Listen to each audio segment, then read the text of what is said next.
Yeni bir videodan daha herkese merhaba. Ben Sefa Kandemir. Yeni Nissan Juke hibrit. Yakıt fiyatlarının her gün arttığı günümüzde tamamen elektrikli modellere en büyük alternatif hibrit motorların sayısı da gün geçtikçe artıyor. Son hibrit güncellemesinden nasibini alan model ise sıra dışı tasarımıyla fark yaratıp crossoverların karizmatik oyuncusu Juke oldu. Yakın zamanda tasarımı da değişen Juke satın almaya değer mi? Bu piyasada ona sahip olmak ne kadar mantıklı gibi sorularla hibrit motor özelliklerinin tüm detaylarını en anlaşılır şekilde öğrenmeye başlayalım. Videoya geçmeden önce bizi abone olmadan takip eden sevgili izleyicilerimize kanalımıza abone olup videoyu beğenip sevdikleriyle paylaştıkları için şimdiden teşekkür ediyorum.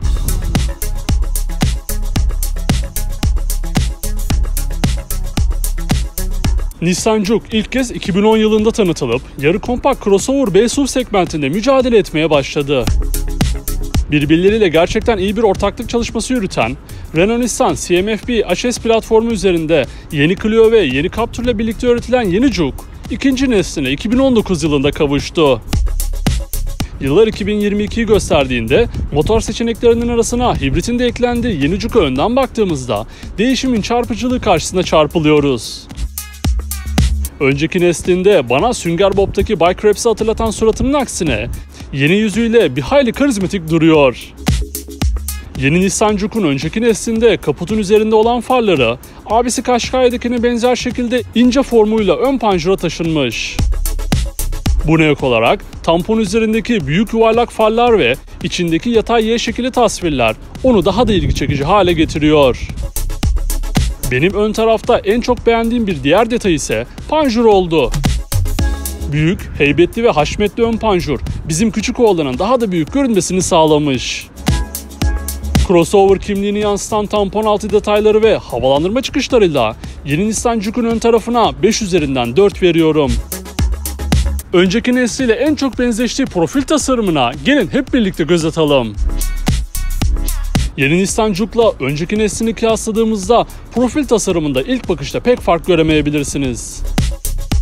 Önceki neslindeki ovallikten kurtulan yeni Juke, daha köşeli hatları ve estetik duruşuyla önden arkaya iki omuz çizgisiyle hareketli bir duruş kazanmış. Teker üstlerinden arka tampona kadar ilerleyen plastik renkteki dodikler nedeniyle arazi hayatını da göz kırpan yeni Juke 17 inçten başlayıp 19 inçe uzanan geniş bir jant skalası sunuyor. Bununla birlikte üst tarafta çift renkli tavanın altında arkaya gittikçe daralan camları benden eksi alıyor. Çünkü benim gibi geniş ve ferah arka oturma alanından hoşlananların pek de hoşuna gitmeyecek camlar bunlar. Tasarım oyunu kapı kollarının C sütunu üzerine yer alması ise geleneğin değişmediğini gösteriyor. Yeni Juke renk seçeneklerinde ise 11 farklı kombinasyonla kişisel zevklerinize kolayca uyum sağlayabilir. Yeni Nissan Juke'un en az ön tarafı kadar ciddi bir duruşa sahip olan arka tarafında bizi neler bekliyor? Yeni Nissan Juke'la önceki neslini kıyasladığımızda ergenlikten yetişkinliğe erişmiş bir bakış yakalıyoruz. Önceki neslindeki oval ve tasarıma uyuk uyduran stoplardan alınan Juke, yatay formdaki onu daha geniş gösteren tasarıma geçiş yapmış. Ortasında şişkin bagaj kapağı ve plaka boşluğuyla göze farklı gelen bir tasarım bize bakıyor. Buna ek olarak cam üstündeki spoiler da dikkatimizi çekti.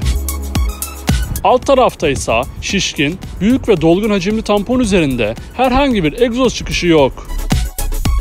Eski neslindeki emanet duran egzoz çıkışındansa hiç olmaması yine iyidir.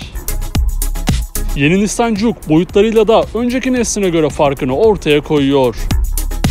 Yeni Nissan Juke 4210 mm ile 75 mm daha uzun, 1800 mm ile 35 mm daha geniş ve 1595 mm ile önceki nesline göre 30 mm daha yüksek boyutlara sahip. Dingil uzunluğunda ise 2636 mm ile önceki nesline göre 106 mm daha uzun olmasıyla iç mekan hacmini geliştirdiğini gösteriyor.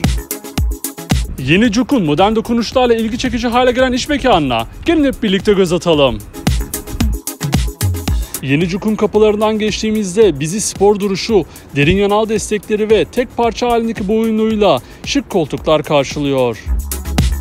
Bu şık koltuklara oturduğunuzda benim Nissan modellerine çok yakıştırıp çok beğendiğim direksiyon simidiyle karşılaşıyoruz. Nissan'ın doğasından gelen spor otomobil ruhunu çok başarılı şekilde yansıtan bu direksiyon simidi üzerinden araçla ilgili tüm ayarlarınızı yapabiliyorsunuz. Bu direksiyon simidinin hemen arkasında ise renkli ekranıyla büyükçe bir yol bilgisayarı ve iki kenarında analog hız ve devir göstergeleri bulunuyor. Hafif sert orta plastik kaplamayla kaplanan konsolun ortasına geldiğimizde bize dikey açıyla yerleştirilmiş 8 inç büyüklüğünde dokunmatik multimedya ekranı karşıladı. Dokunmatik hassasiyeti, gündüz performansı ve hissiyatı sınıf standartlarını karşılayan bu ekranın konumu iyi. Bu ekranın hemen altında plastik kalitesi olarak iyi diyebileceğimiz bir seviyedeki çerçevesiyle havalandırma çıkışları bulunuyor.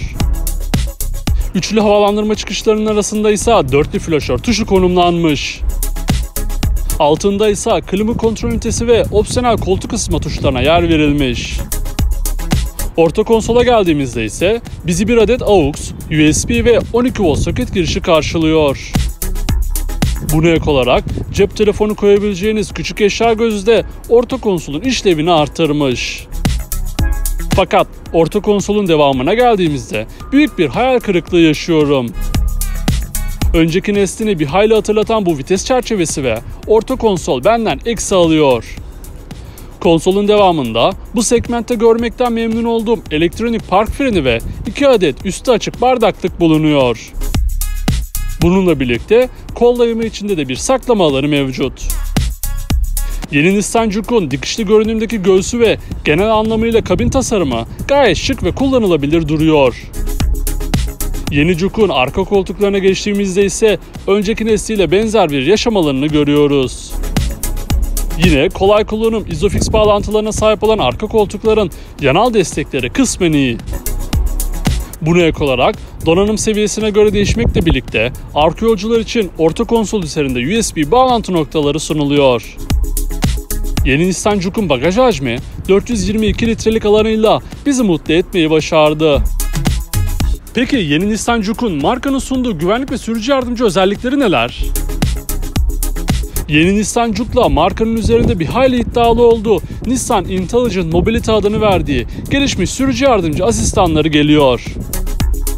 Bu paketle birlikte yeni Juke'un yayalar dahil olmak üzere her türlü çarpışmadan kaçınmasını sağlayan yayı tanıma özellikli akıllı çarpışma önleme sistemi, sinyal vermeden şerit dışına çıktığınızda sizi sesli olarak uyaran akıllı şerit takip asistanı, yeni Juke'un arka köşelerinde yer alan sensörler sayesinde kör noktanızda kalan araçları fark etmenizi sağlayan kör nokta uyarı sistemi, özellikle gece sürüşlerinde karşıdan gelen araçları rahatsız etmeyen otomatik yanan uzun farlar, trafik işaretlerini yol bilgisayarı üzerine yansıtan trafik işaretleri tanıma sistemi ve daha birçok akıllı, aktif ve pasif özellik yeni Juke'da sizleri bekliyor.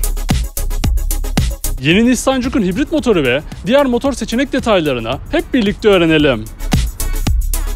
Yeni Nissan Juke'da biri benzinli, bir hibrit olmak üzere şu an 2 farklı motor seçeneği sunuluyor. Benim de özel ilgi alanıma girip kesinlikle tercih konusunda başrol oynayacak hibrit motor ilk sırada yer alıyor. 94 beygir güç üreten 1.6 litre hacmindeki benzinli motorla 49 beygir güç üreten elektrikli motorun birleşiminden oluşan bu hibrit motor toplamda 143 beygir güç, 205 Nm tork üretiyor. 100 kilometredeki ortalama yakıt tüketimi ise 5 litre olarak kayda geçiyor. Şanzıman tarafında ise multimodal şanzıman yer almış. Gelişmiş sistemin sayesinde içten yanmalı motor için 4 ileri, elektrikli motor için 2 ileri vitese sahip olan şanzıman gerek teknoloji gerekse geçiş performansı olarak çok başarılı. Son sıradaki benzinli motorsa 1.0 DiGT motor oldu. Toplamda 115 beygir güç, 205 Nm tork üreten bu motoru 6 ileri ya da 7 ileri otomatik viteste yönetebiliyorsunuz. Bu motorun ortalama yakıt tüketimi ise 5.2 litre. Yeni Nissan Juke şu an Avrupa'da 21.490 Euro'dan başlayan fiyatlarla alıcılarını bekliyor.